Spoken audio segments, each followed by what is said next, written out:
मध्य प्रदेश विधानसभा चुनाव के नतीजों में भले ही बीजेपी को जीत हासिल हो गई हो, लेकिन कांग्रेस अब ईवीएम को लेकर सवाल उठा रही है और कांग्रेस के नवनिर्वाचित विधायक फूल सिंह बरैया मेरे साथ मौजूद हैं, जो कि भांडेर सीट से जीत कर आए। सर, आपको भांडेर की जनता ने जिताकर विधानसभा पहुंचाया है, लेकिन कांग्रेस सवाल उठा रही है कि जहां पर हार मिली है वहां पर ईवीएम दोषी है। नहीं, ये सवाल नहीं है कि जहां पर हार मिली है। इलेक्शन का ट्रेंड उन्होंने बदल दिया है। एक तो इलेक्शन को ईवीएम के हवाले कर दिया है टोटल, और ईवीएम पर शक लाजमी है कि जब हम बैलेट पेपर सील लगाते हैं या टिक लगाते हैं, काउंटिंग में वही जाकर के काउंट होता है। बटन दबाएंगे ईवीएम का, वो बटन और काउंटिंग के बीच का जो ड्यूरेशन है उसमें साजिश संभव है, मैन मेड है, मनुष्य बिगाड़ सकता है, बनाइए तो बिगाड़ सकता है, हमने सूर नहीं बनाया। लेकिन आपकी सीट पर तो वो बिगड़ी नहीं, आपकी सीट पर तो आपको जीत मिल गई। तो जो लोग कांग्रेस जैसी पार्टी उसके हाथों से सरकार छीन ले जाते हैं, का उन्हें इतना समझ नहीं है कि हम लोग कांड करने के बाद हम साहूकार भी बने रहे। मुझे जानते हैं, अब उन्होंने देखा। यानी कि आपकी सीट पर ईवीएम के साथ छेड़छाड़ नहीं हुई। मैं ये नहीं कह रहा हूं नहीं की है, वो उन्होंने एक जहां जहां उन्होंने किया है कुछ अभी उसका क्लियर नहीं है, इसलिए उसके बारे में ज्यादा कहना ठीक नहीं है।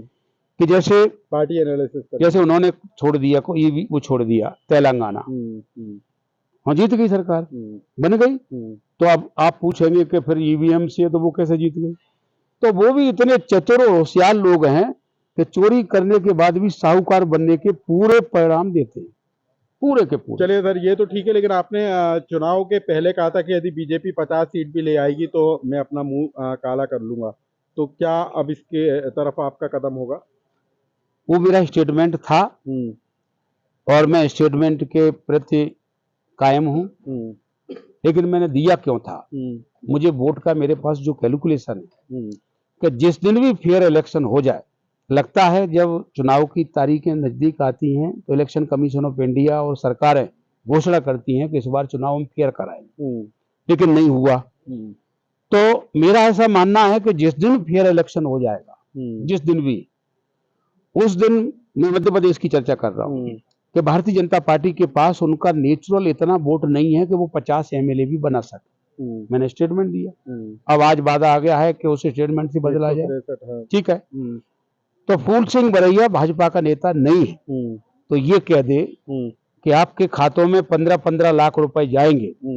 दूसरे नेता साहिबान आते हैं, वो कहते हैं ये तो चुनावी जुमले हैं। तो कांग्रेस के विधायक का क्या कदम होगा? तो चुनावी जुमले हैं, लेकिन जनता के जीवन से जुड़ी हुई बातों को जुमले बता रहे हैं, तो जनता के जीवन से आप खिलवाड़ कर रहे हैं।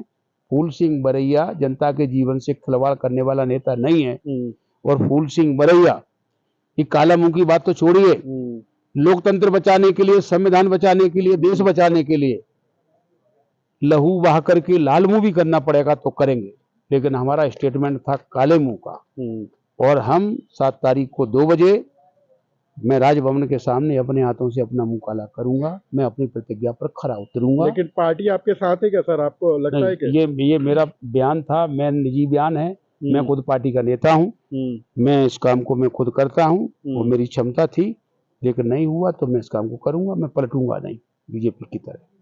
तो यह है फूल सिंह बरैया, जो कि कांग्रेस के नवनिर्वाचित विधायक हैं। इनके बयान को लेकर खासी चर्चा है कि विधानसभा चुनाव के नतीजों से पहले फूल सिंह बरैया ने दावा किया था कि यदि 50 सीटें भी बीजेपी को मिल जाती है तो अपना मुंह काला कर लेंगे, और अब वो इस बात का ऐलान कर रहे हैं कि 7 दिसंबर को राजभवन के बाहर वो अपना मुंह काला करेंगे, लेकिन वो जो कदम होगा वो संविधान बचाने की तरफ उठाया गया कदम होगा।